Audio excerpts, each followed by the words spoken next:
darles un cordial saludo a todas las personas que nos escuchan por este medio. Mi nombre es María Alexandra Moreno Mestizo, actualmente autoridad del Cuecuenegüe de Amyuquihue. Hoy nos encontramos en la introducción de la escuela del Juntegues Tuseñi, donde parte de comunidad, en este caso contamos con la participación de 2 estudiantes quienes quieren iniciar o están motivados para el tema de fortalecer nuestro idioma propio. En ese sentido, los compañeros dinamizadores están dando la introducción, dando a conocer el tema del proceso que se realizará para el ejercicio de aprendizaje. Igualmente, sería invitar a toda la comunidad que nos escucha por este medio para que acompañemos estos espacios, para que vengamos a fortalecer nuestros conocimientos, a aprender nuestro idioma propio, que a través del tiempo lastimosamente se ha venido como fracturando. Es importante que lo vayamos interiorizando,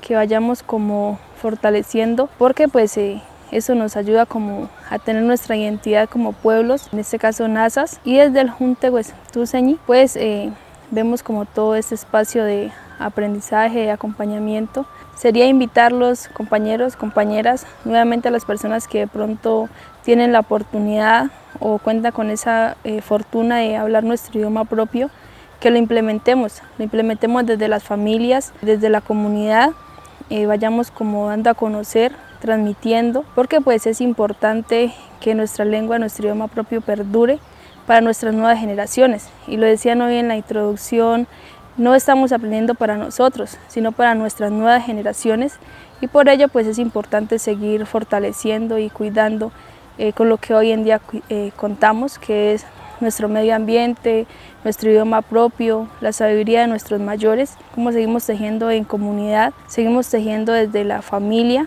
para todos estos espacios. Muchas gracias.